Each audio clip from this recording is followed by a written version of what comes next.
अस्सलामु अलैकुम वरहमतुल्लाहि वबरकातुहू। बिस्मिल्लाहिर रहमानिर रहीम। अल्हम्दुलिल्लाहि रब्बिल आलमीन वस्सलातु वस्सलामु अला सय्यिदिल मुरसलीन नबियना मुहम्मद व अला आलिहि व सहबिहि अजमाइन। अम्मा बाद फ़क़द क़ालल मुअल्लिफ़ रहिमहुल्लाहु तआला तौहीदुल उलूहिय्या व यतज़म्मनुल फ़ुसूल अत्तालिया। अल फ़स्लुल अव्वल फ़ी माना तौहीदिल उलूहिय्या व अन्नहु मौदूअ दावतिर रुसुल। अल-फ़स्लुस्सानी अश-शहादतान मानाहुमा अरकानुहुमा शुरूतुहुमा मुक़्तदाहुमा नवाक़िदुहुमा।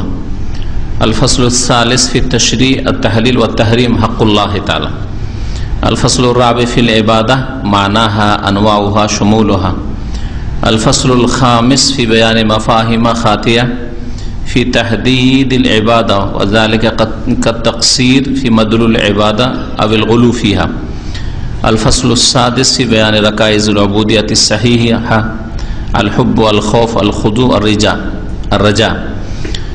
अल-फ़स्लुस्साबि फ़ी बयान शुरूति क़बूलिल इबादा वल अमल व हिया अल-इख़लास व मुताबिअतुश शरअ। अल-फ़स्लुस्सामिन फ़ी बयान मरातिबिद्दीन व हिया अल-इस्लाम वल ईमान वल इहसान तारीफ़ुहा व मा बैनहा मिन उमूमिन व खुसूस। सम्मानित बरादारान इस्लाम, আল্লাহ পাক রব্বুল আলামিনের সমস্ত প্রশংসা, সালাত এবং সালাম নাযিল হোক প্রিয় নবী মুহাম্মদ সাল্লাল্লাহু আলাইহি ওয়াসাল্লামের উপর। আজকের দর্সের বিষয়বস্তু হচ্ছে আকীদায়ে তাওহীদের যে ধারাবাহিক আমাদের আলোচনা, তাতে তাওহীদুল উলুহিয়া সম্পর্কে। তাওহীদুল উলুহিয়ার অপর নাম তাওহীদুল ইবাদা। আল্লাহ পাকের ইবাদত বন্দেগীর ক্ষেত্রে, আল্লাহ পাকের উলুহিয়াতের ক্ষেত্রে আল্লাহ পাকের একত্ব প্রতিষ্ঠা করা, যার সংজ্ঞা সামনে আসবে। তবে আলোচনার শুরুতে বলে দিই, বান্দার কাজে যেসব কাজ আল্লাহ পাকের সন্তুষ্টির জন্য করে থাকে, বান্দার কাজে, মানুষের কাজে আল্লাহ পাকের একত্ব প্রতিষ্ঠা করা। বান্দার কাজ হচ্ছে সিজদা করা, বান্দার কাজ হচ্ছে রুকু করা, বান্দার কাজ হচ্ছে দোয়া করা, মান্নত করা, জবাই করা, কুরবানি করা, ভয় করা, ভালোবাসা ইত্যাদি যতগুলি ইবাদত রয়েছে, কথার ইবাদত হোক, কাজের ইবাদত হোক, অথবা অন্তরের ইবাদত হোক। লেখক বলছেন তাওহীদুল উলুহিয়া, এই হচ্ছে তাওহীদুল উলুহিয়া, মানে আল্লাহ পাকের উলুহিয়াত মানে হচ্ছে ইবাদত, ইবাদতের ক্ষেত্রে তাওহীদ। এই পর্বে কয়েকটি ছোট ছোট চ্যাপ্টার রয়েছে। প্রথম অধ্যায় হচ্ছে ফি মানা তাওহীদুল উলুহিয়া, তাওহীদুল উলুহিয়াতের অর্থ সম্পর্কে এবং তার সংজ্ঞা সম্পর্কে। অর্থ, শাব্দিক অর্থ এবং তার ভাব অর্থ বা শরীয়তের ভাষায় পারিভাষিক অর্থ অর্থাৎ সংজ্ঞা। আর তাতে এই বিষয়টা উল্লেখ করা হয়েছে যে এটি হচ্ছে অর্থাৎ তাওহীদে উলুহিয়াত বা তাওহীদুল ইবাদা, এটাই হচ্ছে সমস্ত রসুলগণের দাওয়াতের বিষয়বস্তু। অর্থাৎ সমস্ত নবী রসুলগণ যে দাওয়াত দিয়েছেন, সেই দাওয়াতের মৌলিক বিষয় হচ্ছে আল্লাহ পাকের ইবাদতে উলুহিয়াতে তাওহীদ প্রতিষ্ঠা করা। আল্লাহ পাকের ইবাদতে যাতে করে কোনো ভেজাল না থাকে, যা নিয়ে মুশরিকদের সাথে দ্বন্দ্ব। আল্লাহ পাকের রুবুবিয়তের ক্ষেত্রে, প্রভুত্বের ক্ষেত্রে মুশরিকদের সাথে দ্বন্দ্ব ছিল না। তারা আল্লাহ পাকের সৃষ্টিকর্তা, রব, রিজিক দাতা এসব মানত। আল ফাসলুসানি, দ্বিতীয় অধ্যায় হচ্ছে আশ-শাহাদাতান, দুইটি বিষয়ের সাক্ষ্য প্রদান সম্পর্কে। লা ইলাহা ইল্লাল্লাহ, আল্লাহ ছাড়া কেউ সত্য মাবুদ নেই। আর দ্বিতীয় সাক্ষ্য প্রদান হচ্ছে মুহাম্মাদুন রাসূলুল্লাহ, মুহাম্মদ সাল্লাল্লাহু আলাইহি ওয়াসাল্লাম আল্লাহ পাকের রাসূল। এই দুটি সাক্ষী প্রত্যেক মুসলিমকে মুসলিম হওয়ার জন্য বা কোনো অমুসলিম যদি ইসলাম গ্রহণ করতে চাই তার জন্য আবশ্যক যে অন্তরে বিশ্বাসের পরে এ দুটো বাক্যের সাক্ষ্য প্রদান করবে। মানাহুমা, এই দুটো যে সাক্ষ্য প্রদানের বাক্য রয়েছে এর অর্থ কি? আরকানহুমা, এগুলির রুকুন কি? রুকুন স্তম্ভ। শুরুতহুমা, এই দুটো বাক্যের শর্তাবলী কি? মুক্তাদাহুমা, এই দুটো বাক্যের দাবি কি, করণীয় কি? যখন আপনি দুটো বাক্যর সাক্ষ্য প্রদান করেছেন তাহলে আপনার দায়িত্ব কি, এর দাবি কি, আপনার কাছে কি দাবি করে এই দুটো বাক্য। নওয়াকিদুহুমা, এই দুটো বাক্যর পরিপন্থী বা বিপরীত বিষয় কি, আপনি কালেমাও পড়ছেন, লা ইলাহা ইল্লাল্লাহ বলছেন, মুহাম্মদ রাসূলুল্লাহ বলছেন, মুহাম্মাদুন আবদুহু ওয়া রাসূলুহু বলছেন, আর এর উল্টো কাজ করছেন। উল্টো কাজগুলি কি হতে পারে? অনেক রয়েছে, যেগুলি মানুষকে মুরতাদ করে দেয় বা তাদের ঈমান ভঙ্গ করে দেয়। তার মৌলিক বিষয়গুলি উল্লেখ করা হয়েছে 10টি, যা সামনে আসছে। তৃতীয় অধ্যায়ে আলোচনা করা হয়েছে ফি তাশরী ওয়া তাহলিল, আল ফাসলুস সালিস ফি তাশরী ওয়া তাহলিল ওয়া তাহরীম হাক্কুল্লাহ। বিধান রচনা, আইন রচনা, বিধান রচনা করা। তাশরী মানে শরীয়ত বানানো, বিধান তৈরি করা। বিধান তৈরি করা বা বিধান দেওয়ার মালিক একমাত্র আল্লাহ, এবং তা পৌঁছাবার দায়িত্ব মুহাম্মদ রাসূলুল্লাহ সাল্লাল্লাহু আলাইহি ওয়াসাল্লামকে দেওয়া হয়েছে। বিধান রচনা তৈরি করার অধিকার কোনো মানুষকে দেওয়া হয়নি। এমনকি মুহাম্মদ রাসূলুল্লাহ সাল্লাল্লাহু আলাইহি ওয়াসাল্লাম তিনি ধর্মের প্রবর্তক নন, যেমন মূর্খরা লিখে থাকে যে মুহাম্মদ সাল্লাল্লাহু আলাইহি ওয়াসাল্লাম ইসলাম ধর্মের প্রবর্তক না, তিনি প্রচারক। তাশরী মানে আইন প্রণয়ন করা, বিধান রচনা করা, তার মানে কোনো কিছুকে হালাল করা। তাহলিল, তাহরিম মানে কোনো কিছু হারাম করা। বৈধ অবৈধ করার ইখতিয়ার, এই অধিকার একমাত্র আল্লাহ পাকের। কোনটা হালাল, কোনটা হারাম, কোনটা ওয়াজিব, কোনটা ফরজ, কোনটা করণীয়, কোনটা বর্জনীয়, এটা হচ্ছে হকুল্লাহ, একমাত্র আল্লাহ পাকের হক, এটা আর কারো হক নয়। আল ফাসলুর রাবে, চতুর্থ অধ্যায় হচ্ছে ফিল ইবাদা, ইবাদত সম্পর্কে। মানাহা, ইবাদতের অর্থ কি, শাব্দিক অর্থ, পারিভাষিক অর্থ, শরীয়তে ইবাদত কাকে বলে, আনওয়াহা, ইবাদতের প্রকরণ কি, অন্তরের ইবাদত যেমন বাচনিক ইবাদত, কাজকর্মে অঙ্গ প্রত্যঙ্গের ইবাদত, সমূলহা, ইবাদতের ব্যাপকতা। ইবাদত 2-4-5টা কাজের নাম নয়, যে মসজিদে গেলে ইবাদত, আর বাইরে রাস্তাঘাটে সৎ নিয়তে ভালো কাজ করলে সেগুলি ইবাদত, এমন কথা নয়। ইবাদত অত্যন্ত ব্যাপক অর্থ রাখে। আল ফাসলুল খামিস, পঞ্চম অধ্যায় হচ্ছে ফি বায়ানে মাফাহিমা খাতিয়া ফি তাহদিদিল ইবাদা, ইবাদতের নির্ণয়ের ক্ষেত্রে বা নির্ধারণের ক্ষেত্রে ভ্রান্ত ধারণা সম্পর্কে আলোচনা করা। ইবাদতের নির্ধারণের ক্ষেত্রে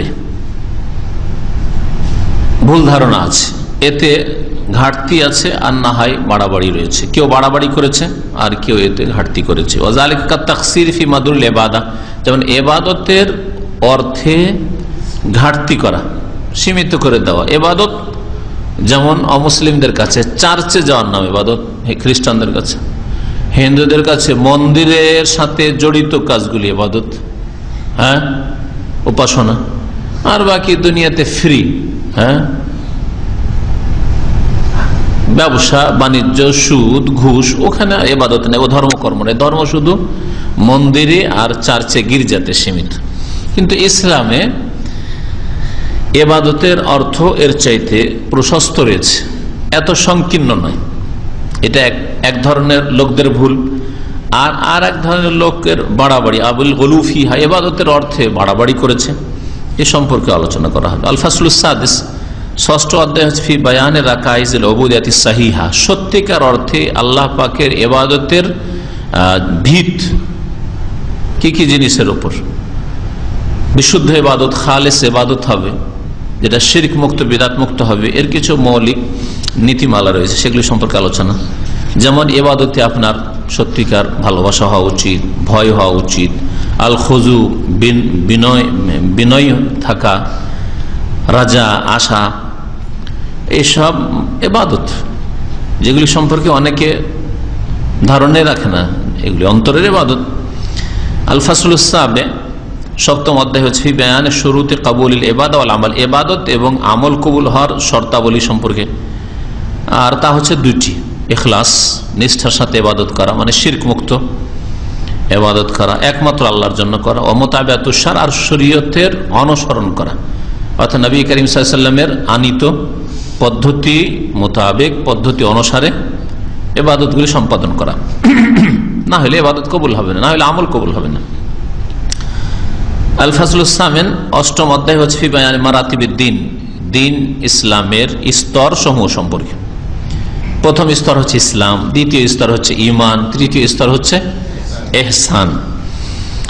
এই তিনটি বিষয়ের সংজ্ঞা, তারিফ, ওমা বাইনাহুম মিন উমুমিন ওয়া খুসুস, আর এগুলির মাঝে যে সম্পর্ক রয়েছে, পারস্পরিক সম্পর্ক, কোনটায় ব্যাপকতা রয়েছে।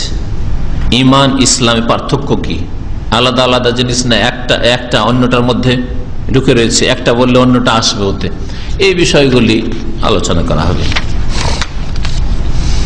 আজকের বিষয়বস্তু হচ্ছে প্রথম অধ্যায় সম্পর্কে, যে সম্পর্কে বলা হয়েছে যে তাওহীদে উলুহিয়াতের অর্থ, তাওহীদে উলুহিয়াত মানে কি, আর এই তাওহীদে উলুহিয়াত হচ্ছে সমস্ত রাসূলগণের দাওয়াতের বিষয়বস্তু।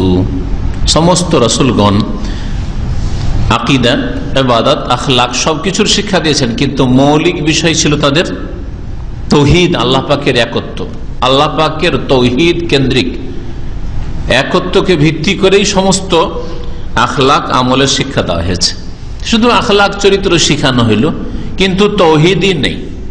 তাওহীদবিহীন আখলাক, আমল, সৎ কাজ, উপকার করা, কল্যাণমূলক কাজ করা, যেমন মাতা পিতার সেবা করা, পাড়া প্রতিবেশীর সাথে সদ্ব্যবহার করা, আত্মীয় স্বজনদের সাথে সুসম্পর্ক রাখা, এইরকম দেশের কল্যাণ করা, জাতির কল্যাণ করা, গ্রামবাসীর কল্যাণ করা, সব যে কোনো সৃষ্টির আল্লাহ মাখলুকের কল্যাণ করা, ভালো কাজের শেষ নাই।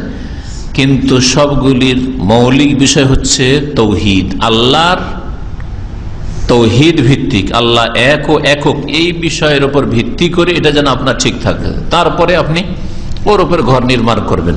তাহলে যতগুলি ভালো কাজ হচ্ছে এগুলি একটা ঘরের যে বিল্ডিং এর বিভিন্ন ইটের মতো, বিভিন্ন মশলার মতো, কিন্তু সেই বিল্ডিং এর যে ভিত্তি আছে সেই ভিত্তিটা মজবুত হতে হবে, না হলে শুধু ইট উঠিয়ে বা অন্য মশলা দিয়ে শুধু ঘর তৈরি হয়ে যাবে না। আর সেটা হচ্ছে তাওহীদে উলুহিয়াত। তাওহীদুল উলুহিয়া, আল উলুহিয়া হিয়াল ইবাদা, আল্লাহ পাকের উলুহিয়াতের ক্ষেত্রে একত্ব মানে উলুহিয়াতই হচ্ছে ইবাদত। তার মানে যেটা বললাম যে তাওহীদে উলুহিয়াতের অপর নাম হচ্ছে তাওহীদুল ইবাদা, ইবাদতের ক্ষেত্রে তাওহীদ, আল্লাহ পাকের একত্ব। এর সংজ্ঞা কি? ওয়া তাওহীদুল উলুহিয়া হুয়া ইফরাদুল্লাহ তাআলা বিআফআলিল ইবাদ আল্লাতী ইয়াফআলুনাহা আলা ওয়াজহি তাকাররুব আল মাশরু'। তাওহীদে উলুহিয়াত বা তাওহীদে ইবাদা হচ্ছে আল্লাহ পাক রব্বুল আলামিনের একত্ব প্রতিষ্ঠা করা, ইফরাদুল্লাহ তাআলা, মহান আল্লাহর একত্ব প্রতিষ্ঠা করা, কায়েম করা, বেআফালিল ইবাদ, বান্দার কাজে কর্মে, বান্দার কাজগুলিতে। আমি বান্দা, আমার কাজে তাওহীদ থাকতে হবে। আপনি বান্দা আল্লাহ পাকের, প্রত্যেক মানুষ আল্লাহ পাকের বান্দা, প্রত্যেক জিন আল্লাহ পাকের বান্দা। মানুষ এবং জিনকে আল্লাহ পাক তার ইবাদতের জন্য সৃষ্টি করেছেন, সুতরাং বান্দার কাজে তাওহীদ থাকতে হবে, ইফরাদুল্লাহ, আল্লাহকে এক ও একক হিসাবে মেনে নেওয়া, স্বীকার করা, অন্তরে মেনে নেওয়া, কথায় স্বীকার করা, কাজে পরিণত করা। বান্দার ওই সব কাজে আল্লাতী, যেই কাজগুলিকে সম্পাদন করে থাকে, ইয়াফআলুনাহা করে থাকে, আলা ওয়াজহি তাকাররুব আল মাশরু', আল্লাহর নৈকট্য লাভের উদ্দেশ্যে, শরীয়ত মোতাবেক, আল্লাহর নৈকট্য লাভের শরীয়ত মোতাবেক যে কাজগুলি করে থাকে সেই কাজগুলি আল্লাহর জন্য খাস করা। তাহলে এতে প্রথম কথা যে আল্লাহর জন্য এই কাজগুলি খাস করা, বান্দার কাজ যেগুলি নৈকট্য লাভের জন্য করছেন, আল্লাহর সান্নিধ্য লাভ করতে চান, যে কাজগুলি করেছেন সেগুলি কার জন্য হইতে হবে? একমাত্র আল্লাহর জন্য, ইফরাদুল্লাহ, একমাত্র আল্লাহর জন্য হইতে হবে। আর আল মাশরু, সেটা শরীয়তের পদ্ধতি মোতাবেক হইতে হবে, অর্থাৎ নবী করিম সাল্লাল্লাহু আলাইহি ওয়াসাল্লাম যেই পদ্ধতিতে কাজগুলি করেছেন ওই পদ্ধতিতে হইতে হবে। তাহলে এখানেও ইবাদত বা আমল কবুল হওয়ার দুটোই শর্ত সংজ্ঞাতে মজুদ আছে। যেমন জিকির আজকারের একটা উদাহরণ দিলে বুঝতে পারবে, কারণ জিকিরের ক্ষেত্রে বিদআতটা খুব স্পষ্ট আমাদের দেশে। জিকির হয়তো আল্লাহরই করছে, সুবহানাল্লাহ, আলহামদুলিল্লাহ, আল্লাহ, আল্লাহর জিকির করছে, কিন্তু জিকিরটা কি হইতে হবে? মাশরু', শরীয়ত মোতাবেক হইতে হবে। শরীয়ত মোতাবেক জিকির নবী করিম সাল্লাল্লাহু আলাইহি সাল্লামের হচ্ছে পূর্ণাঙ্গ বাক্য দিয়ে জিকির, সুবহানাল্লাহ, আলহামদুলিল্লাহ, লা ইলাহা ইল্লাল্লাহ, আল্লাহু আকবার, লা হাওলা ওয়ালা কুওয়াতা ইল্লা বিল্লাহ, ঠিক না? সুবহানাল্লাহি ওয়া বিহামদিহি সুবহানাল্লাহিল আযীম। কিন্তু শুধু মুফরাদ একটা শব্দের জিকির, আল্লাহু আল্লাহু আল্লাহু ইয়া রহমান, ইয়া রহমান, ইয়া রহিম, ইয়া রহিম, ইয়া মালিক, ইয়া মালিক, ইয়া কুদ্দুস, ইয়া কুদ্দুস, এসব জিকির আছে না নেই আমাদের দেশে? এটা মশরু না, শরীয়ত সম্মত নয়। নবী করিম সাল্লাল্লাহু আলাইহি ওয়াসাল্লাম এই জিকির নিয়ে আসেননি, অসম্পন্ন। হে রহিম, হে রহিম, ইয়া রহিম মানে কি? হে রহমান, হে রহমান। আরে রহমান বলছো কি চাও বলো? বোকা বোকা বান্দা, কিছু বলতে জানে না।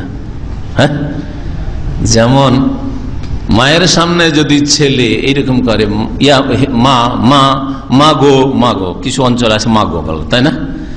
মা গো, মা গো, মা গো, 2-3বারের বেশি শুনতে বিরক্ত লাগে মাকে, অথচ কত মিষ্টি কথা মনে হচ্ছে মা গোটা। হ্যাঁ, 1বার 2বার 3বারের বেশি শুনতে বিরক্ত লাগে। কি বলছিস বল, না হলে দিবে টেনে চড় একবারে, ঠিক না?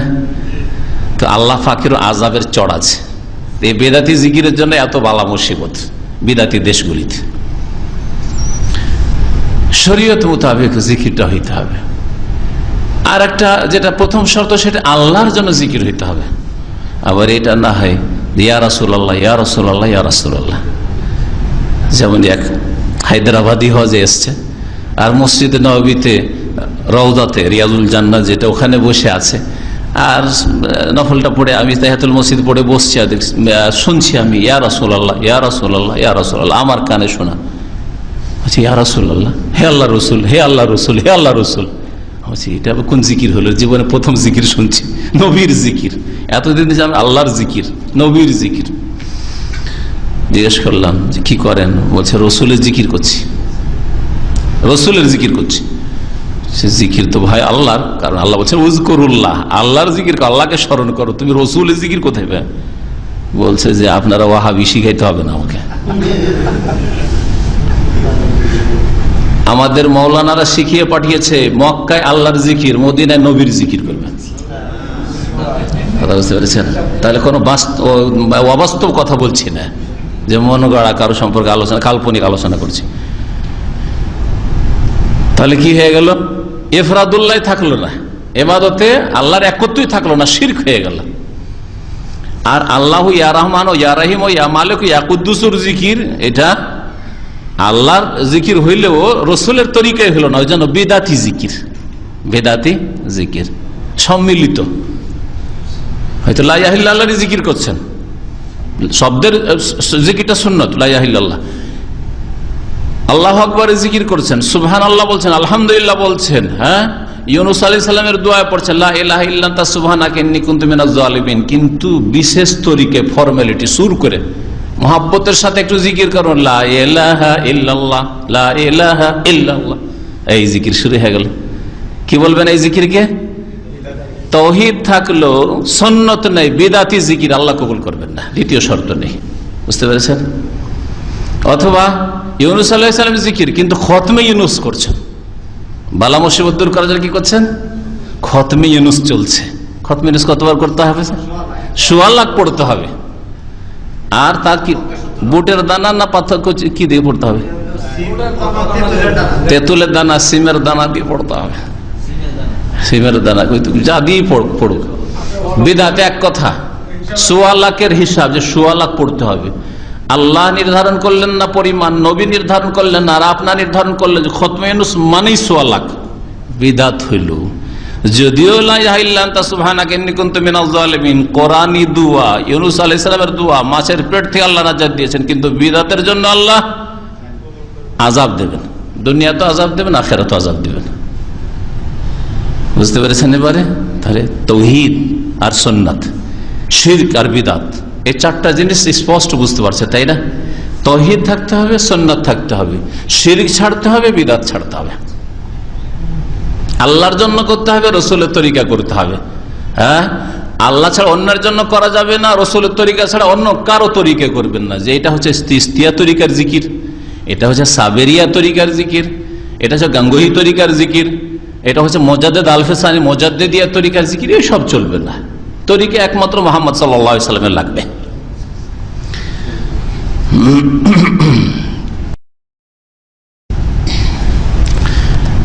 তাওহীদুল উলুহিয়ার এই সংজ্ঞাতে দুটোই জিনিস চলে এসছে, তাওহীদও এসছে আর মাশরু শরীয়ত সম্মত দিয়ে নবী করিম সাল্লাল্লাহু আলাইহি ওয়াসাল্লামের আদর্শ মোতাবেক সুন্নাত মোতাবেক এই কথাও চলে এসেছে। কার দোয়া? যেমন দোয়া ইবাদত, কিন্তু নবীর তরিকায় দোয়া হইতে হবে। ওই ক্ষেত্রগুলি নবী করিম সাল্লাল্লাহু আলাইহি ওয়াসাল্লামের সময় ছিল, ওই সময়গুলি ছিল, নবী সাল্লাল্লাহু আলাইহি ওয়াসাল্লাম কাজগুলি করেছেন, কিন্তু ওইভাবে করেননি যেভাবে আপনি করছেন, তাহলে এটা সুন্নাত হলো না, বিদআত হলো।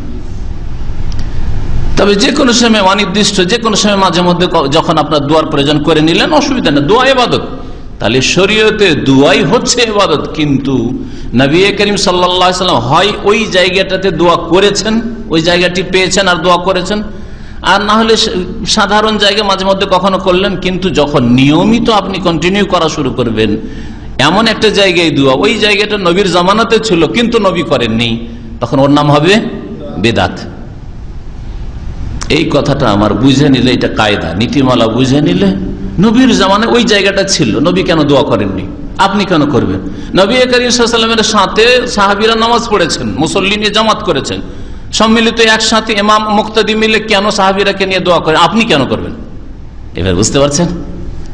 আর এমনি দোয়া, হ্যাঁ দোয়া একরকম হচ্ছে, নবী ওই জায়গাটাই করেছেন। যেমন বেতরের নামাজে রুকুর আগে বা পরে নবী সাল্লাল্লাহু আলাইহি ওয়াসাল্লাম কুনুতে দোয়া করেছেন। হ্যাঁ, বালা মুসিবত আসলে ফজরের নামাজে রুকু থেকে উঠে কুনুতে নাজিলা করেছেন। হ্যাঁ, নবী করিম সাল্লাল্লাহু আলাইহি ওয়াসাল্লাম তাশাহুদ দরুদ সেরে সালামের আগে দোয়া করেছেন, সেজদায় নবী করিম সাল্লাল্লাহু আলাইহি ওয়াসাল্লাম পড়ে পড়ে দোয়া করেছেন। আপনি করুন তাহলে এগুলো। আর যেই জায়গাগুলো তো নবী সাল্লাল্লাহু আলাইহি ওয়াসাল্লাম করেননি, আপনার কখনো প্রয়োজন, আপনি একা একা করেন, কিন্তু একটা খাস তরিকা দিবেন, একসাথে করবো আমরা। ইমাম সাহেব আপনি দোয়া করুন, আমরা আমিন আমিন বলবো, অথচ ওই জায়গাটা নবীর জামানাতে ছিল, একদিনও কখনো করেননি, এটা চলবে না। যেমন মাহফিল শেষ হলে একসাথে মোনাজাত, ফরজ নামাজ শেষ হলে একসাথে মোনাজাত, হ্যাঁ, খাওয়া দাওয়া কোথাও কোনো বাসাতে দাওয়াত দিয়েছে সেজন্য একসাথে মোনাজাত, বাড়িওয়ালাকে খুশি করার জন্য। আর বাড়িওয়ালা খুশি করার নিয়ত হোক আর নাই হোক, যেটাই হোক না কেন, কিন্তু নবী সাল্লাল্লাহু আলাইহি ওয়াসাল্লাম দাওয়াত খেয়েছেন না খাননি?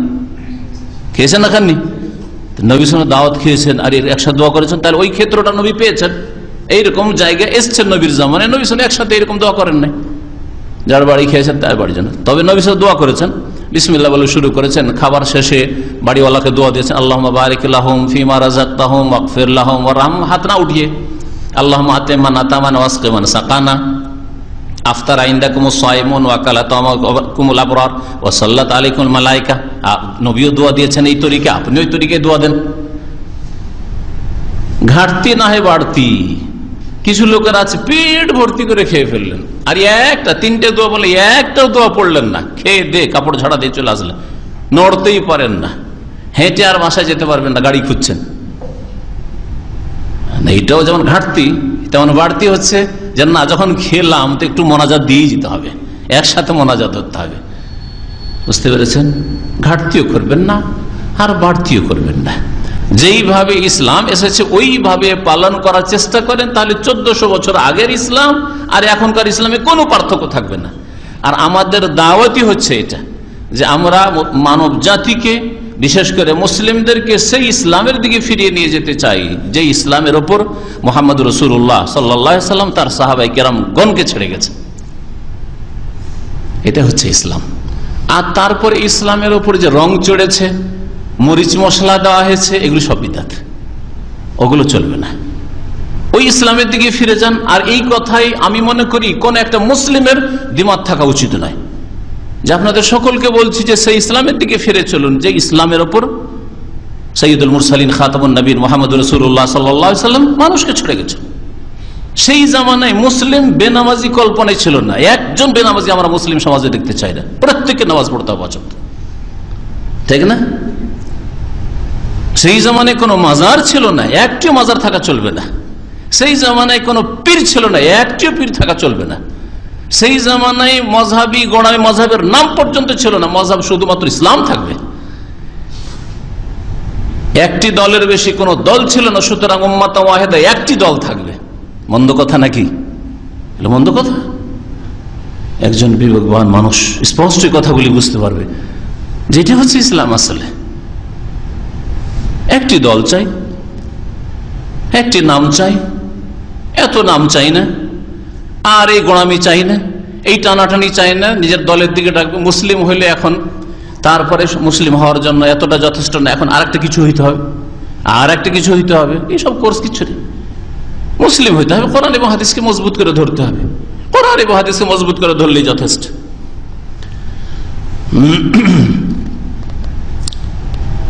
তাওহীদে উলুহিয়াত তাহলে বুঝলেন, এর সংজ্ঞা বলতে গিয়ে কথাগুলি বললাম। আল্লাহ পাক রব্বুল আলমিনের জন্য বান্দার কাজে একত্ব প্রতিষ্ঠা করা, ওই সব কাজগুলিতে যেই সব কাজগুলি আল্লাহর সান্নিধ্যের জন্য বান্দা করে থাকে শরীয়ত সম্মত, যেমন দোয়া, যেমন মানত নাজর, ও নাহার যেমন জবাই করা, নাহার মানে হচ্ছে জবাই করা, তো নাহার আর জবাহ আরবিতে জবাহ হয়, তাই না? তো জবাহ বলা হয় যদি পশুকে শুইয়ে দিয়ে জবাই করা হয় তো ওকে জবাই করা বলা হয়, জবাহ বলা হয়, জবাহ। আর নাহার বলা হয় পশু দাঁড়িয়ে থাকা অবস্থায়, পশুর তিনটা পা বাঁধা আছে, আর দাঁড়িয়ে থাকা অবস্থায় যদি মারা হয়, ছোড়া মেরে যদি রক্ত প্রবাহিত করা হয়, এটাকে বলা হয় নাহার বলা হয়। উটের জবাইয়ের ক্ষেত্রে সুন্নতি তরিকা হচ্ছে উট দাঁড়িয়ে থাকে ওই অবস্থায় জবাই করা। জবাই করা মানে ছোড়া ঢুকিয়ে দেওয়া, হুলকুমে, এইভাবে জবাই করা। আর তারপরে যখন পড়ে যায় ফাইজা ওয়াজাবাত জুনুবুহা, যখন পড়ে যাবে উটটা, আল্লাহ সূরা হজে বলছেন ফাকুলু মিনহা, কুরবানির গোশত যদি হয় তো তোমরাও খাও, ওয়া তামুল কানিয়া ওয়াল মুতার, আর যে চাইতে আসে তাকেও দাও, আর যে চাইতে না আসে লজ্জা করে অভাবী তাকেও খাও। আল কানি ওয়াল মুতার ফাইজা ওয়াজাবাত জুনুবুহা, তাহলে বোঝা গেল যে জবাইটা কখন হয়েছে? দাঁড়িয়ে থাকা অবস্থা হয়েছে, ফাইজা ওয়াজাবাত জুনুবুহা, তারপর যখন পড়ে যাবে। এর আগে শুনেছেন পার্থক্য? উট জবাই করা যারা দেখেছেন তারা জানেন, দেখেছেন না? দাঁড়িয়ে থাকা অবস্থায় জবাই করে না, করে না, ছড়া দিয়ে দিল, হ্যাঁ, এটা হচ্ছে সুন্নতি তরিকা। তবে উল্টো পাল্টা করা জায়েজ হয়েছে, উল্টো পাল্টা করা জায়েজ রয়েছে, কিন্তু অনুত্তম। কেউ যদি উটকে ফেলে দিয়ে জবাই করে জায়েজ, কিন্তু অনুত্তম কাজ হলো। কেউ যদি গরুকে দাঁড়িয়ে থাকা অবস্থায় ছড়া মেরে ওইভাবে উটের মতো করে জবাই করে তো জায়েজ, হালাল হয়ে যাবে। বিসমিল্লাহ আল্লাহু আকবার পড়লি, হ্যাঁ, আল্লাহর নাম নিলেই হলো, ইসমুল্লাহ, আল্লাহর নাম নিতে হবে। কিন্তু সুন্নতের খেলাফ কাজ করলো, খাসি, মোরগ আর কি বলছে এই ধরনের যেগুলি হালাল পশু, উট ছাড়া সবগুলিকে জবাই করা সুন্নত, তবে নাহার করা জায়েজ। আর উটকে নাহার করা সুন্নত মানে দাঁড়িয়ে থাকা অবস্থায় রক্ত প্রবাহিত করা সুন্নত, তবে জবাই করা, ফেলে দিয়ে জবাই করা জায়েজ। এখানে নাহারের জন্য উল্লেখ করেছেন কোরআনে কারীম, আল্লাহ নাহার বলেছেন, হ্যাঁ, ফাসাল্লি লিরাব্বিকা ওয়ানহার, সূরা কাউসারে আছে, হে নবী তোমার রবের উদ্দেশ্যে সালাত আদায় করো, ওয়ানহার, আর রবের উদ্দেশ্যে কি করো? জবাই করো। ওয়ানহার মানে ওয়াজবাহ, জবাই করো। ওয়ার রাজা, এবং আশা করা, ওয়াল খাউফ, ভয় করা, ওয়া তাওয়াক্কুল, আস্থা ভরসা করা, ওয়ার রাগবা, আর অভিমুখী হওয়া, ধাবিত হওয়া, ওয়ার রাহবা, ভয় করা, ওয়াল ইনাবা, আর ঝাঁপিয়ে পড়া বা আল্লাহ অভিমুখী হওয়া, এনাবা রাগবা, এগুলি কাছাকাছি অর্থ। ওয়াহাজার নাও মিনাত তাওহীদ, এই তাওহীদের এই প্রকরণটি হচ্ছে হুয়া মওদু দাওয়াতির রাসূল মিন আউয়ালিহিম ইলা আখিরিহিম, শুরু থেকে শেষ পর্যন্ত যত রাসূলগণ এসেছেন সমস্ত রাসূলগণের দাওয়াতের বিষয়বস্তু হচ্ছে তাওহীদের এই প্রকরণটি, অর্থাৎ তাওহীদে উলুহিয়াত বা তাওহীদে ইবাদত, আল্লাহ পাকের ইবাদত বন্দেগীতে তাওহীদ প্রতিষ্ঠা করা। রাসূলদের মৌলিক বিষয়বস্তু কেন? এই জন্য যে রাসূলরা যখনই এসেছেন দেখেছেন যে মুশরিকরা আল্লাহকে রব মানছে। আসমান জমিন কে সৃষ্টি করেছে? পাহাড় পর্বত কে সৃষ্টি করেছে? গরু ছাগল উট তোমাদের কে সৃষ্টি করেছে? এই রিজিক উপজীবিকা তোমাদেরকে কে দিচ্ছে? বলতো আল্লাহ। এই মর্মে গত আলোচনাতে অনেকগুলি আয়াত এসছে, মনে আছে আশা করি, যে আরো মুশরিকরা যাদের জন্য শেষ নবী মুহাম্মদ সাল্লাল্লাহু আলাইহি ওয়াসাল্লামকে পাঠানো হয়েছে তারাও মানতো যে রিজিক দাতা, আসমান জমিনের সৃষ্টিকর্তা, পাহাড় পর্বতের সৃষ্টিকর্তা কে? আল্লাহ। এই লাত উজ্জা মানাত আমাদের দেবদেবীরা এইসব সৃষ্টি করেনি, তবে আমাদের ইবাদতের কিছু হক আল্লাহর, কিছু হক হচ্ছে আমাদের দেবদেবীর। ইবাদতে শিরক করতো, যার ফলে যে বিষয়টা নিয়ে দ্বন্দ্ব, যেই বিষয়ে রোগ ছিল, ভুল ছিল, সেই বিষয়টা সংশোধনের জন্য নবী রাসূলগণ এসেছেন। তাদের দাওয়াতের মৌলিক বিষয়বস্তু সেটা ছিল, যেটা নিয়ে দ্বন্দ্ব ছিল। আর যে বিষয়ে দ্বন্দ্ব না, আমিও যেটা মানি ওরাও সেটা মানে, তা দ্বন্দ্ব কিসের আছে?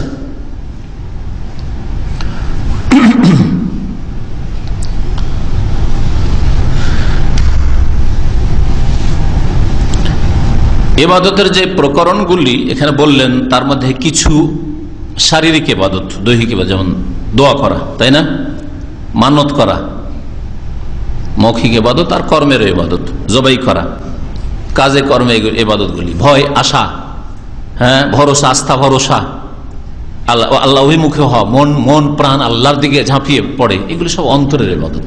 অন্তরের ইবাদত এগুলি আল্লাহর ওপর হইতে হবে। আস্থা ভরসাতেও শিরক হইতে পারে। আপনার পুরোপুরি আস্থা যদি দুনিয়ার যে সোর্সগুলি আছে, মাধ্যমগুলি আছে, ওর উপর যদি হয়, যে কোনো ক্ষেত্রে টাকার বলে আপনি চলছেন, হ্যাঁ, নেতার বলে আপনি চলছেন, চাকরির বলে আপনি চলছেন, এইরকম কথা যারা বলে অথবা মনে করে, মুখে প্রকাশ না করলেও আসলে মনে ওগুলি কথা আছে, সবকিছু তার আশা ভরসা হচ্ছে তার চাকরি, তাহলে এগুলি শিরক, অন্তরে শিরক। কখনো এরকম হওয়া উচিত নয়। গায়ে জোর আছে, এর উপর তার বল আছে, শিরক। নিজের উপর ভরসা করলো, সে আল্লাহর উপর তাওয়াক্কুল করলো না। কিন্তু আল্লাহ পাক যে দুনিয়ার ক্ষমতাগুলি দিয়েছেন সেগুলিকে ব্যবহারও করতে হবে, আর মনের আস্থা ভরসা কার উপর হইতে হবে? একমাত্র আল্লাহর উপর। আল্লাহ যদি না করেন, আমি গায়ের বল দিয়ে কিছুই করতে পারবো না। আল্লাহ যদি আমাকে তৌফিক না দেন, আমার চাকরি দিয়ে কিছুই করতে পারবো না। আল্লাহ যদি তৌফিক না দেন, তো আমার টাকা পয়সা দিয়ে কিছুই হবে না। আল্লাহ যদি আমার ছেলেকে অমুক ইউনিভার্সিটি ডাক্তারিতে অমুকে তোমাকে কবুল নাই করেন, ইউনিভার্সিটিতে না কবুল করেন, তাহলে হ্যাঁ, আমার এই চেষ্টা দিয়ে আর আমার এত পরিচিতি দিয়ে, সোর্স দিয়ে কিচ্ছু হবে না। এটা হচ্ছে তাওয়াক্কুল। আসলে কর্ম করেন, কর্মহীনতার নাম তাওয়াক্কুল না। কাজকর্ম করবেন না, আল্লাহ ভরসা, এটাও ভুল। আবার কর্ম করতে হবে আর আল্লাহর ভরসা রাখতে হবে। তো এইগুলি হচ্ছে ইবাদত, সবগুলিকে বুঝতে হবে। এইরকম আরো বেশ কিছু ইবাদত, সবগুলিকে এখানে গণনা করানো হয়নি। মহান আল্লাহ ইরশাদ করেছেন, ওয়ালাকাদ বা'আসনা ফি কুল্লি উম্মাতিন রাসূলাহ। সমস্ত রাসূলগণের দাওয়াতের মৌলিক বস্তু যে তাওহীদ ইবাদত ছিল, এর দলিল হিসাবে দুটি আয়াত এখানে পেশ করেছেন। প্রথম আয়াত আল্লাহ ইরশাদ করেছেন, নিঃসন্দেহে আমি প্রেরণ করেছি প্রত্যেক জাতিতে একজন করে রাসূল। আনি আবুদুল্লাহ, এই কথা নিয়ে, এই মর্মে, এই উদ্দেশ্যে যে তারা প্রচার করে দেবে, তাদেরকে আমি বলেছি। যেমন এখানে উজ্জ আছে যে বলো তোমরা, হে নবীরা বলো, আনে আবুদুল্লাহ, যে হে মানুষ তোমরা আল্লাহ পাকের ইবাদত করো, ওয়াজতানিবু তাগুত, আর তাগুত থেকে বেঁচে থাকো। আল্লাহর ইবাদত করো আর তাগুত থেকে, মানে আল্লাহ ছাড়া অন্য থেকে বেঁচে থাকো। এটা হচ্ছে লা ইলাহা ইল্লাল্লাহর অর্থ। লা ইলাহা নেই কেউ ইল্লাল্লাহ, একমাত্র আল্লাহ ছাড়া। তাহলে আল্লাহর ইবাদত করো ইল্লাল্লাহ, আর আল্লাহ ছাড়া কেউ নেই। ওয়াজতানিবু তাগুত মানে অন্যগুলিকে অস্বীকার করো, লা বলো সেগুলিকে, না আর কেউ নেই, আর কাউকে আমার ইবাদত দিতে পারি না। ওয়াকালা তাআলা, মহান আল্লাহ ইরশাদ করেছেন, এই আয়াতটি হচ্ছে কোন সূরার বলতে পারেন? সূরা নাহল, আয়াত নম্বর 36। ওয়াকালা তাআলা, মহান আল্লাহ ইরশাদ করেন, ওমা আরসালনা মিন ক্বাবলিকা মিন রাসূলিন ইল্লা নূহি ইলাইহি আন্নাহু লা ইলাহা ইল্লা আনা ফা'বুদুন। ওমা আরসালনা মিন ক্বাবলিকা, হে নবী তোমার পূর্বে আমি এমন কোন রাসূল পাঠাইনি। মিন ক্বাবলিকা মিন রাসূলিন, তোমার পূর্বে এমন কোন রাসূল পাঠাইনি। ইল্লা নূহি ইলাইহি, যাকে আমি ওহী করিনি। অর্থাৎ প্রত্যেক নবীকে যে পাঠিয়েছি তাকে ওহী করেছি। কি বলে ওহী করেছি? আন্নাহু লা ইলাহা, যে আল্লাহ ছাড়া কেউ ইলাহ নেই, ইল্লা আনা, লা ইলাহা, কোন ইলাহ নেই, ইল্লা আনা, আমার ছাড়া, আমার ছাড়া কোন ইলাহ। লা ইলাহা ইল্লা আনা মানে লা ইলাহা ইল্লাল্লাহ, তাই না? লা ইলাহা ইল্লা আনা, আমি ছাড়া কেউ ইলাহ নেই, আল্লাহ বলছেন। তার মানে লা ইলাহা ইল্লাল্লাহ, আল্লাহ ছাড়া কেউ ইলাহ নেই। ফাবুদুন, যখন আল্লাহ ছাড়া কেউ ইলাহ নেই, আর ইলাহ মানে মাবুদ, সুতরাং ইবাদত কার করবে? ফাবুদুন, সুতরাং আমারই ইবাদত করো। ফাবুদুনি ছিল, এজন্য নুনের নিচে জের কাসরা আছে না? আসলে ছিল ফাবুদুনি, ইয়াটাকে হজফ উজ্জ করে দেওয়া হয়েছে, যার প্রমাণস্বরূপ নুনের নিচে জের রেখে দেওয়া হয়েছে, ফাবুদুনি। আর না হলে লেখে নুন তো প্রয়োজনীয় নেই, আমরের সেগা, তাহলে নুনটা কিসের? নুনটা নুনে এরাবি নাই, এটাকে বলা হয়েছে নুনে ওয়েকায়া। এই নুনটা কি বলা হয়? ফাবুদুনি, নুনে ওয়েকায়া। ইয়া তার পাশে কাসরা চাই, ইয়া উখতে কাসরা, তো যদি এই নুনটা না নিয়ে আসা হয়তো, নুনে কাসরা হয়েছে ফাবুদুনি, নুনটা যদি না নিয়ে আসা হইতো তাহলে ফাবুদু যে আছে দালকে কাসরা হইতো না, তো দালকে কাসরা দিয়ে কেমন করে পড়তেন? হ্যাঁ, দু আছে, তাহলে ওয়াও কোথায় যেত? তাই না? এদিকে দালের পরে ওয়াও আছে, ওয়াও চাই যে আমার পাশে পেশ হবে, কারণ ওয়াওকে পেশ চাই, দম্মা চাই, দম্মা। আর ওইদিকে ইয়া যেহেতু এসছে, আমার ইয়া মানে আমার, ইয়া এসছে তো ইয়া চাই জের, তাহলে জের আর দম্মার লড়াই শুরু হয়ে যেত। সেই জন্য এই নুনটাকে বলা হয় নুনে ওয়াকায়া। এই নুন গ্রামারে বলা হয়, এটা ওই যে ইয়া কাসরা চেয়েছে, কাসরাটা কার ওপর দিতে হবে, তো একটা নুন এনে ওর হক আদায় করা যাক। নুনের ইয়াটাকে হজফ করা হয়েছে, নুনের কাসরা রেখে দেওয়া হয়েছে, যাতে করে বুঝতে পারা যায় যে এরপর একটা ইয়া আছে, ফাবুদুনি ছিল।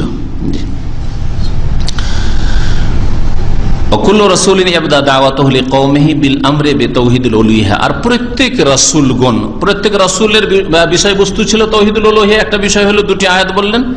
আর প্রত্যেক রাসূল দাওয়াত অনেক কিছুর দিয়েছেন, যেমন একটু আগে বললাম দাওয়াত দিয়েছেন আকীদার, দাওয়াত দিয়েছেন ইবাদতের, দাওয়াত দিয়েছেন আখলাক চরিত্রের। নবী সাল্লাল্লাহু আলাইহি ওয়াসাল্লাম শুরুতে মক্কা থেকে ভালো চরিত্র শিখাতেন, সত্য কথা বলো, আমানত রক্ষা করো, খেয়ানত করিও না, মিথ্যা কথা বলিও না, হ্যাঁ, মানুষের উপকার করো, ক্ষতি করিও না, সেখান নাকি শিখেছেন। কিন্তু এগুলি মৌলিক বিষয় ছিল না। মৌলিক বিষয় ছিল ইয়া আইয়ুহান নাস কুলু লা ইলাহা ইল্লাল্লাহ তুফলিহু, হে মানব সকল বলো আল্লাহ ছাড়া কেউ সত্য মাবুদ নেই, তাহলেই পরিত্রাণ হবে। না হলে শুধু ভালো কাজ করে অন্যান্য ভালো কাজ, আখলাক চরিত্রে ভালো কাজ করলাম, তাতে কোনো কল্যাণ পাবে না, কোনো কাজে আসবে না, কারণ ভিত নেই। তো প্রত্যেক রাসূল দাওয়াত শুরু করেছেন কি দিয়ে, এই বিষয়টা এখানে উল্লেখ করেছেন এবং এর দলিল পেশ করছেন। প্রত্যেক রাসূল তার সম্প্রদায়কে যে দাওয়াত দেওয়া শুরু করেছেন সেটা ছিল বিল আমরে বে তাওহীদুল উলুহিয়া, তাওহীদে উলুহিয়াতের নির্দেশ দিয়ে তাদের দাওয়াত, তাদের মিশন শুরু করেছেন। প্রথম কাজ শুরু করেছেন জাতিকে, জাতির মধ্যে অনেক রোগ ছিল, শুধু এই উম্মতে নয় যে নবী সাল্লাল্লাহু আলাইহি ওয়াসাল্লাম যখন মক্কায় আসেন তো মক্কার লোকদের চরিত্র খারাপ ছিল, তাদের মধ্যে অনেক আরো পাপ ছিল, এমন কথা নাই। শোয়েব আলাইহিস সালামের জামানায় অনেক পাপ ছিল না? লূত আলাইহিস সালামের জামানায় সমকামিতার পাপ ছিল, মুসাফিরদের কষ্ট দেওয়া, লুটপাট করে নেওয়া, রাস্তায় বসে থাকা, আড্ডা দেওয়া, আর রাস্তা দিয়ে একটা অপরিচিত লোক হাঁটলে কষ্ট দেওয়া, পাথর মারা, রাস্তা বন্ধ করে দিয়েছিল, ও তাকতাউনাস সাবিল, এগুলি ছিল না? ওইগুলোরও দাওয়াত দিয়েছেন, কিন্তু প্রথম দাওয়াত দিয়েছেন লা ইলাহা ইল্লাল্লাহ, আল্লাহ ছাড়া কেউ সত্য মাবুদ নেই। যে কোনো জাতির মধ্যে যখন একটা খারাপি ঢুকে যায় তখন বহু খারাপি পয়দা হয়েছে। এক পাপ বহু পাপকে ডেকে নিয়ে আসে। একটা পাপ করে মানুষ ক্ষান্ত হইতে পারে না, আর সব পাপ থেকে বাঁচার চেষ্টা করেন, দেখবেন যে সব পাপ থেকে বাঁচতে পারবেন। তাওহীদটা ঠিক করেন, আল্লাহ পরকালের বিশ্বাসটাকে মজবুত করে, ধীরে ধীরে সব রোগ সেরে যাবে। আর এটাকে মজবুত করার জন্য হচ্ছে 5 ওয়াক্ত নামাজ। 5 ওয়াক্ত নামাজ পড়েন, ফাহেসা মুনকার সমস্ত কাজ থেকে বিরত হয়ে যাবেন। ইসলাম কত সুন্দর জিনিস। আল্লাহ পরকালে বিশ্বাস, অনেক পাপ থেকে বাঁচছেন, কিন্তু কন্টিনিউ হচ্ছে না, আবার পাপে ডুবে যাওয়ার আশঙ্কা আছে। তো আল্লাহ বলছেন এই নামাজ কন্টিনিউ করো, 5 ওয়াক্ত নামাজ পড়ো, ইন্না সলাতা তানহা আনিল ফাহশা ওয়াল মুনকার। তাহলে সমস্ত ফাহেসা, অশ্লীল কথা, কাজ আর মুনকার, অন্যায় কাজ থেকে বিরত হয়ে যাবে, আর জীবনটা একেবারে সুন্দর হয়ে যাবে, ফেরেশতা চরিত্রের মানুষ হয়ে যাবে।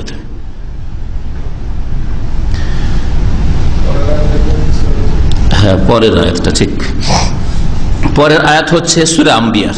সূরা আম্বিয়ার আয়াত নম্বর 25, ওমা আরসালনা মিন ক্বাবলিকা মির রাসূলিন ইল্লা নূহি ইলাইহি আন্নাহু লা ইলাহা ইল্লা আনা ফাবুদুন। আর প্রত্যেক রাসূল নিজ সম্প্রদায়কে দাওয়াত যে দিতেন, অনেক কথারই দাওয়াত দিয়েছেন, তার মধ্যে প্রথম যে দাওয়াত শুরু করতেন কি দিয়ে? তাওহীদে উলুহিয়াত বা তাওহীদুল ইবাদা, আল্লাহর ইবাদতে তাওহীদ কায়েম করো, শিরিক করিও না। কামা কালা নূহ, যেমন নূহ আলাইহিস সালাম বলেছেন, ও হুদ আলাইহিস সালাম বলেছেন, ও সালেহ আলাইহিস সালাম বলেছেন, ও শুআয়ব আলাইহিস সালাম বলেছেন, আলাইহিমুস সালাম জামিয়ান। সমস্ত নবীদের ঘটনা বলতে গিয়ে কোরআনে কারিমে আল্লাহ পাক রব্বুল আলামিন সূরা আরাফের কয়েকটা আয়াতে ইরশাদ করেছেন, তারা বলতেন ইয়া কওমি, হে আমার সম্প্রদায়। আসলে ছিল ইয়া কওমি, এখানে মিমের কাসরা প্রমাণ করে যে এখানে ইয়া ছিল, হালকা করার জন্য হযফ করা হয়েছে। কোরআনে এরকম অনেক জায়গায় আছে, ইয়া কওমি, হে আমার সম্প্রদায়, উবুদুল্লাহ, আল্লাহ পাকের তোমরা ইবাদত করো, মা লাকুম মিন ইলাহিন গায়রুহু, তার ছাড়া আর কোন ইলাহ মাবুদ তোমাদের নেই। মা লাকুম মিন ইলাহিন গায়রু উবুদুল্লাহ, আল্লাহর ইবাদত করো, আল্লাহ ছাড়া অন্য কোন মাবুদ তোমাদের কেউ নেই। ইতিবাচক নেতিবাচক, পজিটিভ নেগেটিভ, আল্লাহর ইবাদত করো, অন্য কেউ নেই। এখান থেকে শুরু করেছেন সমস্ত নবী রাসূলগণ। সূরা আরাফের আয়াত নম্বর 59 রয়েছে, 65 রয়েছে, 73 রয়েছে, 85 রয়েছে। কয়েকজন নবীর কথা বলা হয় না, নূহ আলাইহিস সালামের কথা রয়েছে, তারপরে হুদ, সালেহ, শুআয়ব, এই আয়াতগুলিতে। ইব্রাহিম আলাইহিস সালামের কথা কোরআনে আল্লাহ উল্লেখ করে, ইব্রাহিম ইয ক্বালা লিকওমিহি উবুদুল্লাহ ওয়াত্তাকুহু। ইব্রাহিম আলাইহিস সালামের কথা স্মরণ করো, যখন তিনি নিজ সম্প্রদায়কে বলেছিলেন উবুদুল্লাহ, তোমরা আল্লাহ পাকের ইবাদত করো, ওয়াত্তাকুহু, এবং তাকেই ভয় করো, তাকেই ভয় করো। দেবদেবীকে ভয় করিও না, কবর মাজারকে ভয় করিও না, পীর মুর্শিদকে ভয় করিও না, যে তাদের দরগাহে যেতাম, যদি না যায় অসন্তুষ্ট হয়ে যায় কি যে মার পড়ে। হ্যাঁ, জিনের পূজা করিও না, যে জিনের উপদ্রব আছে, জিনকে খুশি যদি না করি, তাবিজ তোমার না করি, হ্যাঁ বাড়ি বন্ধ না করি, এসব করিও না। ওয়াত্তাকুহু, তাকেই ভয় করো। এই আয়াত রয়েছে সূরা আনকাবুতে, সূরা আনকাবুতের আয়াত নম্বর 16।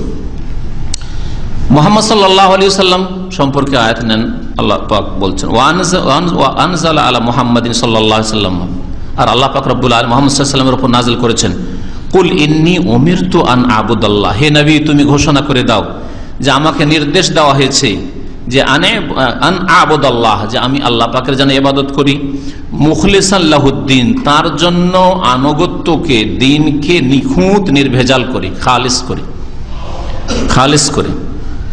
তাহলে নবী করিম সাল্লাল্লাহু আলাইহি ওয়াসাল্লামও মানুষকে ঘোষণা করে জানিয়ে দিয়েছেন যে আমাকে আল্লাহ নির্দেশ কি দিয়েছেন, যে আমি যেন নিখুঁত নির্ভেজাল করি দিনকে আল্লাহর জন্য, শিরক মুক্ত করি। নবী করিম সাল্লাল্লাহু আলাইহি ওয়াসাল্লামের হাদিস শুনেন, এই আয়াত কোথায় রয়েছে? সূরা জুমার, সূরা জুমার আয়াত নম্বর 11। ওয়াকালা রাসূলুল্লাহ সাল্লাল্লাহু আলাইহি ওয়াসাল্লাম বলেছেন, উমিরতু আন উকাতিলান নাস, আমাকে নির্দেশ দেওয়া হয়েছে। কে নির্দেশ দিয়েছেন? আল্লাহ নবীকে নির্দেশ দিয়েছেন। আন উকাতিলান নাস, যে মানুষের বিরুদ্ধে আমি যেন যুদ্ধ করি, আমি যেন লড়াই করি। নবী সাল্লাল্লাহু আলাইহি ওয়াসাল্লামকে আল্লাহর পক্ষ থেকে নির্দেশ দেন, নবী সাল্লাল্লাহু আলাইহি ওয়াসাল্লাম নিজের পক্ষ থেকে করেননি। এটা মন্দ নয়, কিন্তু এটাকে বুঝতে হবে, প্রত্যেকের বিরুদ্ধে নয়। কিন্তু ক্যান্সার বা এমন রোগ, এমন অ্যাক্সিডেন্ট যে এখন না করলে হবে না, তাহলে যে ডাক্তারদের চিফ, হ্যাঁ ডিপার্টমেন্টের প্রধান, সে ডাক্তার নির্দেশ দিচ্ছে এই রোগীর অস্ত্রোপচার করতে হবে, তো কি ডাক্তার অপরাধী না? অপরাধী। শরীরের হেফাজতের জন্য যখন অস্ত্রোপচার করে হাত পা কেটে ফেলে দেওয়া হয়, তখন ডাক্তার অপরাধী হয় না। আর মানব সমাজের ক্যান্সার দূর করার জন্য আরো বড় বড় রোগ রয়েছে, যেই রোগগুলি আর দিন ইসলামের ওষুধ বড়ি দিয়ে, হ্যাঁ আর ভালো পথ্য দিয়ে, ভালো খাবার দিয়ে আর রোগগুলি ভালো করা গেল না, তখন আল্লাহ পাকের নির্দেশ, যিনি আহকামুল হাকিমিন, ডাক্তারদের ডাক্তার, তিনি নির্দেশ দিয়েছেন যে কাতিলুল্লাযিনা লা ইউমিনুনা বিল্লাহি ওয়ালা বিল ইয়াউমিল আখির। এইরকম যাদের ক্যান্সার হয়ে গেছে, এমন রোগ হয়ে গেছে যে আর অস্ত্র ব্যবহার না করে কি হবে না, কোনো চিকিৎসা নেই, ওষুধ বড়ি দিয়ে কাজ হবে না, ওয়াজ উপদেশ দিয়ে কাজ হবে না, কোরআন দিয়ে হবে না, এখন সুলতান লাগবে। দুটো শক্তি না হইলে দিন প্রতিষ্ঠা হয় না, আল কোরআন লাগে আর সুলতান লাগে।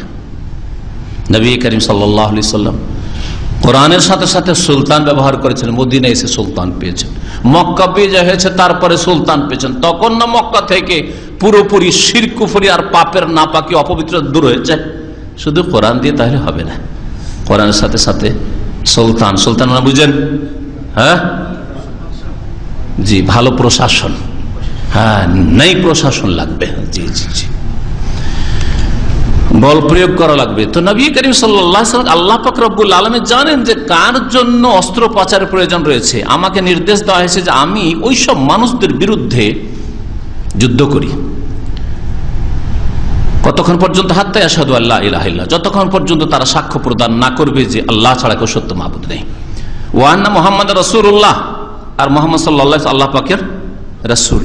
তারপরে এই হাদিস সংক্ষেপে আল্লাহ পাক রব্বুল আলামিন আরো বেশ কিছু স্তর রেখেছেন। সেটা হচ্ছে যে প্রথম কথা, জবরদস্তি, এর হাদিসের মানে হয় না যে জবরদস্তি করে কারো দিন বদলাবেন আর দিন পরিবর্তন করবেন, কারণ আল্লাহ কোরআনে আর এক আয়াতে বলছেন লা ইকরাহা ফিদ্দিন, দিনের ক্ষেত্রে কোনো জবরদস্তি নেই।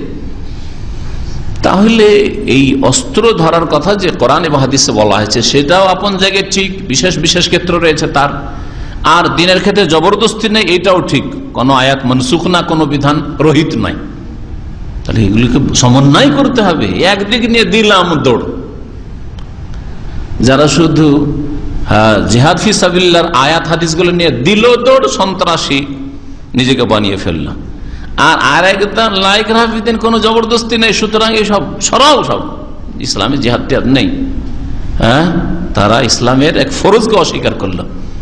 এফরাত এবং তফরিদ, হয় ঘাটতি না হয় বাড়তি, দুই দলই গুমরাহিতে রয়েছে। মুসলিম সমাজে বসবাস করে মুসলিমের ছেলে নামাজ পড়বে না, শিরিক করে, বলছেন না না না, বল প্রয়োগ করা নাই, তোমরাও করবে, জনসাধারণ তো করবে না, কারণ আইন তোমাদের হাতে না, সরকারও করবে না। অন্যায় কথা এটা। ঠিক আছে, জনসাধারণ করবে না কারণ আইন তাদের হাতে না, কিন্তু সরকারের উপর ফরজ বল প্রয়োগ করা।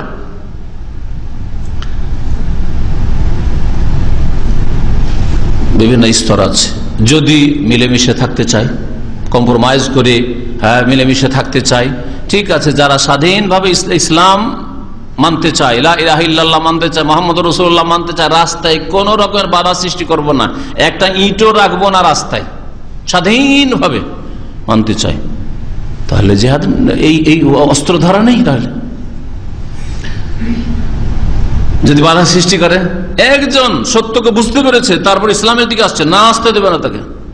পর্দা করতে চায়, পর্দা করতে দেবে না তাকে, না, তাহলে এই তো অপারেশন করতে হবে। একটু ক্যান্সার হয়ে গেছে, নিজেও পর্দা করবে না, পর্দা করতেও দেবে না, তাহলে তো অপারেশন লাগবে।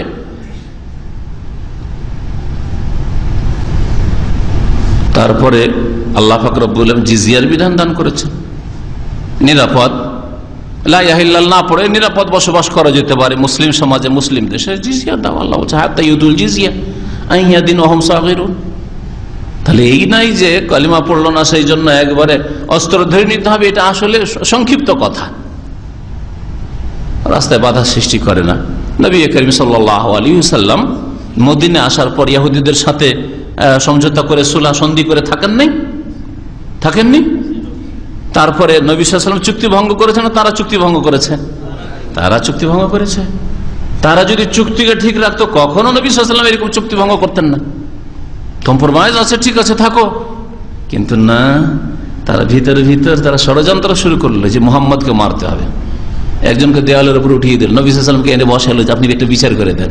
নিচে বসিয়েছে এখানে দেওয়ালের পাশে, আর পিছন দিক থেকে শয়তানকে উঠিয়ে দিয়েছে, একটা বড় পাথর ফেলে মেরেই দাও।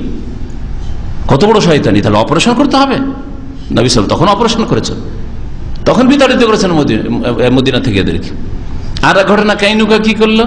আরে মুসলিম মহিলা স্বর্ণকার ছিল, এই কাইনুকার ইহুদিরা এদের বাজারে গিয়েছে কেনাকাটার করার জন্য, আর মহিলা বসে একটু দেখাশোনা, অলংকার কিনবে, দেখাশোনা করছে, ওর মতো মহিলার কাপড়কে কোথায় একটা বেঁধে দিয়েছে। কাপড় কেমন করে বেঁধে, মহিলা যখন দাঁড়িয়েছে কাপড় খুলে গেছে। আউযুবিল্লাহ, মুসলিম মহিলাকে উলঙ্গ করে দিয়েছে। অপারেশন লাগবে না? দিন পালনে বাধা, তাহলে পর্দা করতে বাধা সৃষ্টি করেছে।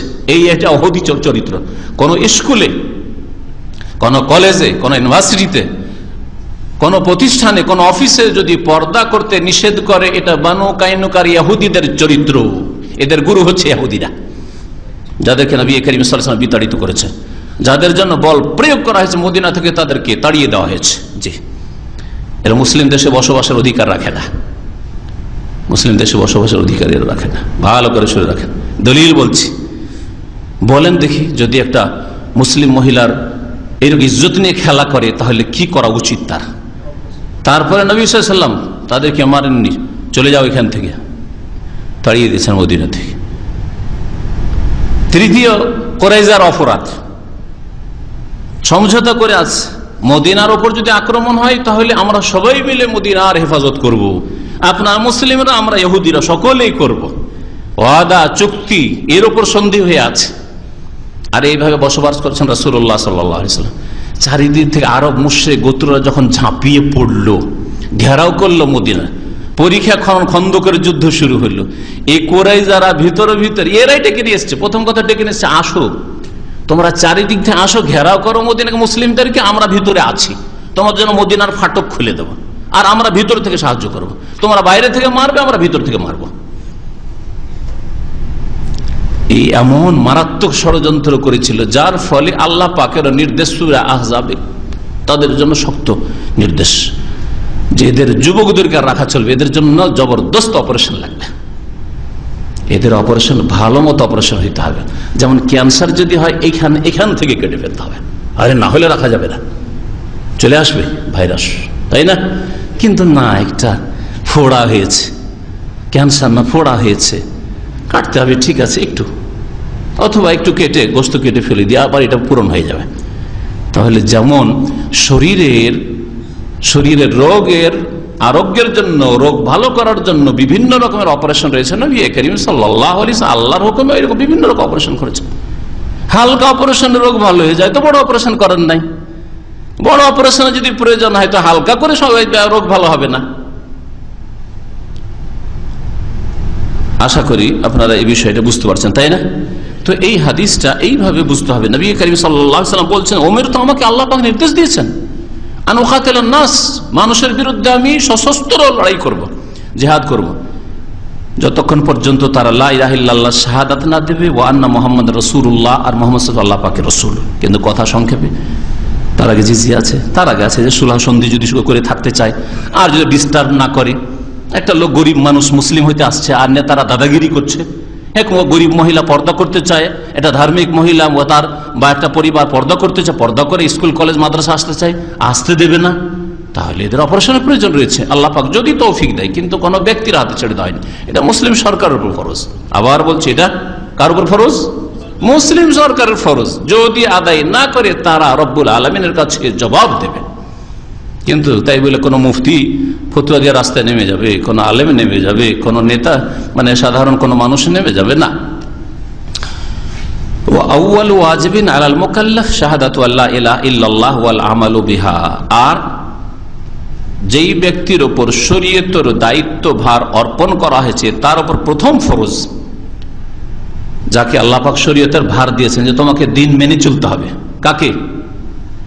সাবালক মানুষকে, প্রত্যেক মানুষকে। মানুষ মানেনি, মুসলিম মেনেছে, তাই না? প্রত্যেক মানুষকে, আর জিনকে।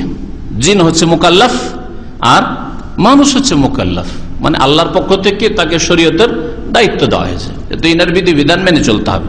যা বিশ্বাস করতে বলা হয়েছে বিশ্বাস করতে হবে, যা ইবাদত হিসাবে পালন করতে বলা হয়েছে পালন করবে, আর যে আখলাক চরিত্র গঠন করতে বলা হয়েছে সেভাবে গঠন করবে। এ হচ্ছে মুকাল্লাফের কাজ, মানে যাকে আল্লাহ পাক শরীয়তের দায়িত্ব দিয়েছেন। প্রথম ফরজ কাজ কি?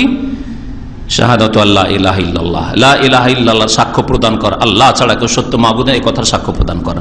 ওয়াল আমালু বিহা, আর সেই মোতাবেক কর্ম করা। এমন নয় যে লা ইলাহা ইল্লাল্লাহর সাক্ষী তো দিনে 100 লাখবার, হ্যাঁ, কিন্তু 12 মাসে 13 পূজার মতো আবার ওরসের শেষ নেই। শুধু শাহজালাল কবরে 3 ওরস, সারা জীবনীতে লিখেছে। ওরস মানে মৃত্যু দিবস, সুফিদের ভাষায়, বন্ডদের ভাষায়, তাই না? তার মরেছে তো বছরে একটা দিনে, না 3 দিনে মরেছে, একটা দিনে মারা গেছে, তাই না? তো একদিন ওরস হইতো, আর ওরস আবার অনুষ্ঠান করে, এটা আবার কোথায় আছে? ওটা তো পরের কথা। কিন্তু মারা গেছে একটা দিনে, আর বছরে ওরস লাগে কয়টা? 3টা। কারণ এক ওরসে পেট ভরে না বিনা পুঁজির ব্যবসায়ীদের। এক ওরসে কোটি কোটি টাকা কালেকশন হয়, তো 2-4 কোটি 5 কোটিতে তো হয় না, তো অনেক টাকার দরকার।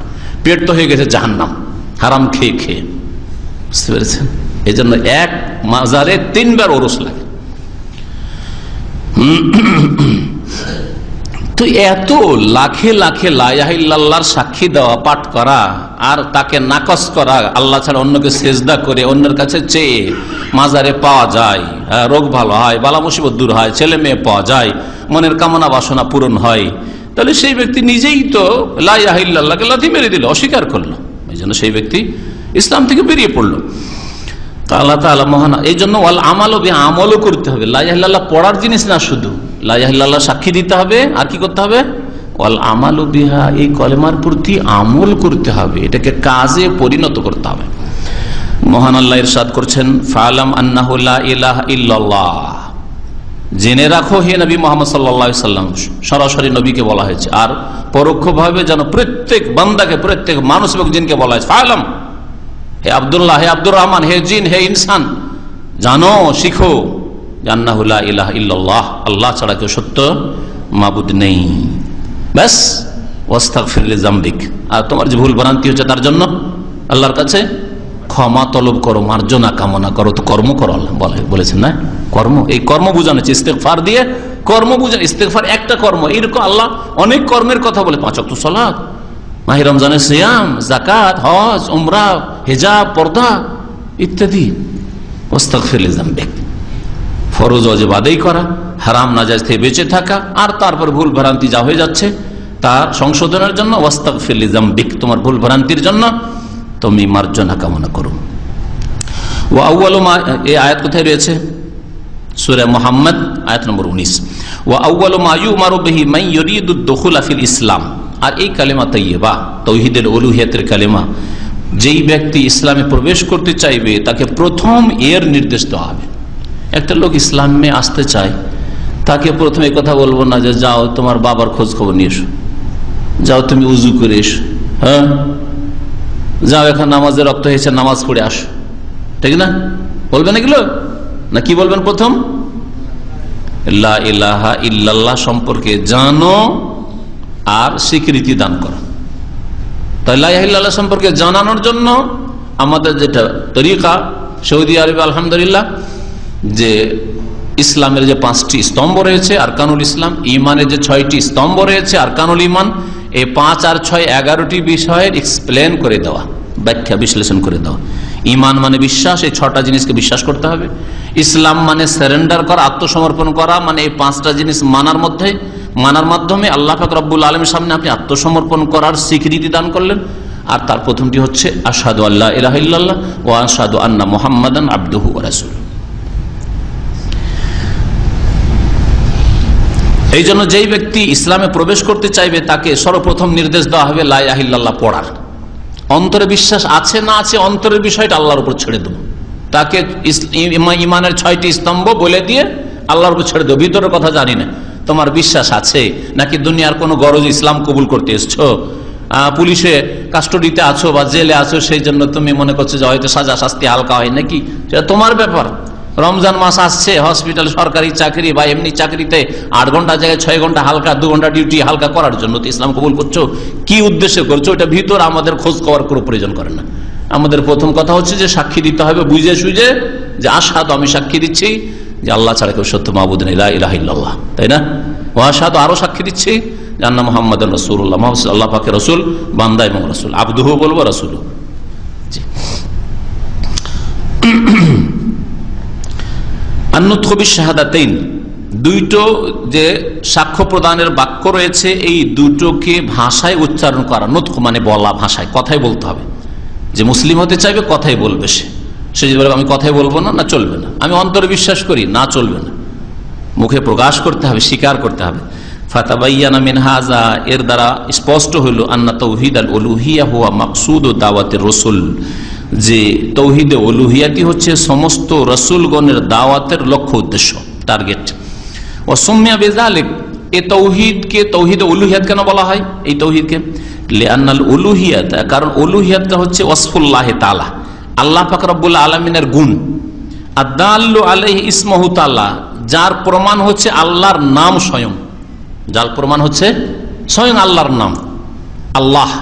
আল্লাহ শব্দটি এলাহ থেকে এসেছে, এলাহ থেকে উলুহিয়াত। তাহলে তাওহীদ উলুহিয়াতের দলিল আল্লাহ শব্দটি, আল্লাহ পাকের প্রথম না, জাতি নাম যেটা, হ্যাঁ, আল্লাহ পাকের কিছু গুণবাচক নাম রয়েছে, হ্যাঁ, যেমন রহমান, রাহিম ইত্যাদি, খালেক, রাজ্জাক, মালিক ইত্যাদি। কিন্তু আল্লাহ পাক রব্বুল আলামিনের জাত সত্তাগত নাম হচ্ছে আল্লাহ। তো আল্লাহ নামটার উৎপত্তি হচ্ছে, আল্লাহ নাম মুশতাক, যেটাকে আরবি ভাষায় বলা, গ্রামের বলা হয়, হচ্ছে কোত্থেকে? ইলাহ থেকে বা উলুহিয়াত থেকে, আল্লাহ ইয়া আল্লাহ ইলাহান উলুহিয়াতান ফাহুয়া মালুহুন। তো এই উলুহিয়াত থেকে, আল্লাহ নাম থেকে প্রমাণ হলো যে ইবাদত কার জন্য? যিনি আল্লাহ তার জন্য। ফাল্লাহু, সুতরাং আল্লাহ পাক হচ্ছেন জুল উলুহিয়া, তিনি হচ্ছেন ইবাদত ওয়ালা, মানে তার জন্য ইবাদত হইতে হবে। এই আল মাবুদ, তিনি হচ্ছেন মাবুদ, মানে যার ইবাদত করতে হবে, ইসম মফউল হিসেবে। ওয়া ইউকালু লাহু, আর একে বলা হয় আরেক ভাষায় তাওহীদুল ইবাদা। তাওহীদুল উলুহিয়াকে বলা হয় তাওহীদুল ইবাদা। বেতবার কেন তাওহীদুল ইবাদা বলা হয়? এই জন্য আন্নাল উবুদিয়া ওয়াসফুল আবদে, বান্দা হওয়াটা বান্দার গুণ।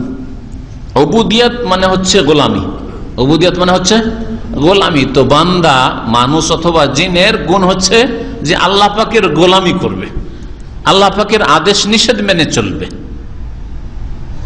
তো আল্লাহ পাক রব্বুল আলামিনের আদেশ নিষেধ জীবনে মানবে, এটা তার কর্ম।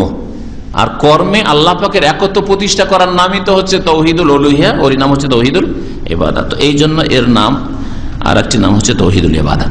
হাইসু আন্নাহু ইয়াজিবু আলাইহি, কারণ বান্দার উপর ওয়াজিব হচ্ছে আন ইয়াবুদাল্লাহ, যে আল্লাহ পাকের ইবাদত করে, মুখলিসান ফি যালিক, নিখুঁত নির্ভেজাল করে এই ব্যাপারে। কেন আল্লাহ পাকের ইবাদত করবেন? লিহাজাতিহি ইলা রাব্বিহি, কারণ বান্দা মানুষ হোক আর জিন হোক আল্লাহ পাকের মুখাপেক্ষী। ওয়া ফাকরুহু ইলাইহি, আল্লাহ পাকের সে একই অর্থ। হাজাত মানে আল্লাহ, তার প্রয়োজন রয়েছে আল্লাহর, আল্লাহ ছাড়া আপনি চলতে পারবেন না, আল্লাহ পাক রব্বুল আলামিনের দেওয়া ছাড়া আপনি পৃথিবীতে আসতে পারতেন না। যা কিছু আছে আপনার কাছে আল্লাহ পাকের পক্ষ থেকে, এবং আল্লাহ আপনার টিকে থাকার জন্য আল্লাহর রহমত ছাড়া আপনার কোনো ক্ষমতা নেই, আল্লাহর দান ছাড়া। আপনার প্রয়োজন আল্লাহর কাছে, এবং আল্লাহ পাকের মুখাপেক্ষী মুহতাজ আপনি, সেই জন্য আল্লাহ পাকের জন্য ইবাদতকে নিখুঁত নির্ভেজাল করবেন। ইমাম ইবনে তাইমিয়া রাহমাতুল্লাহ আলাইহি, শাইখুল ইসলাম বলছেন, ওয়া আলাম, জেনে রাখো, আন্না ফাকরাল আবদি ইলাল্লাহ, বান্দা যে আল্লাহ পাকের মুহতাজ মুখাপেক্ষী, এর প্রমাণ হচ্ছে আন ইয়াবুদাহু, যে তার ইবাদত করবে, লা ইউশরিকু বিহি শাইআন, তার সাথে শিরক করবে না। লাইসা লাহু নাযীরুন ফায়ুকাসু বিহি, আল্লাহ পাকের কোনো তুলনা নেই যে তার সাথে কাউকে তুলনা করবেন। লাকিন ইউশবিহু মিন বাযিল ওযু হাজাতাল জাসাদি ইলা তা'মি ওয়াশ শারাব, তবে কোন কোন দিক থেকে আল্লাহ পাকের যে বান্দা মুখাপেক্ষী মুহতাজ, এটাকে আপনি উদাহরণ দিতে পারেন কোন কোন দিক, কোন কোন দিক থেকে। কিসের সাথে? দেহ আর খাবার, দেহ আর খাবার। পুরোপুরি আল্লাহর সাথে কোনো তুলনা চলে না, কিন্তু এক আংশিক ভাবে আপনি উদাহরণ দিয়ে বুঝাইতে পারেন। মানুষের দেহ বা শরীর কিসের মুখাপেক্ষী? টিকে থাকার জন্য খাবার প্রয়োজন, তারপরে পানির প্রয়োজন। পানি ছাড়া শরীর টিকতে পারবে? খাবার ছাড়া বাঁচতে পারবে? কয়দিন বাঁচবে? ব্যাস 1 সপ্তাহ 2 সপ্তাহ, আর কত বাঁচবে? হ্যাঁ, পানি ছাড়া 2 দিন 3 দিন, তার বেশি বাঁচতে পারবেন না। বাতাস ছাড়া মোটেই বাঁচতে পারবেন না, হয়তো একটা দিনও পার হবে না, 1 ঘন্টাও পার হবে না হয়তো। তো যেমন শরীর খাদ্য আর পানীয়র মুখাপেক্ষী, সেই রকমই বান্দা গোলাম তার মনি মালিকের মুখাপেক্ষী, মুহতাজ। ওয়াবাইনাহুমা ফুরুকুন কাসীরা, তবে এই দুইয়ের মাঝে অনেক পার্থক্য রয়েছে। এটা পুরোপুরি উদাহরণ না যে বান্দার রবের সাথে ওই রকমই উদাহরণ, যেমন বডির খাদ্যের সাথে পানীয়র সাথে উদাহরণ না, পুরোপুরি নাই, আংশিক একটা বোঝানোর জন্য। ফাইন হাকিকাতাল আবদে কলবহু ওয়া রূহুহু, বান্দার আসল হচ্ছে তার হৃদয় আর তার আত্মা।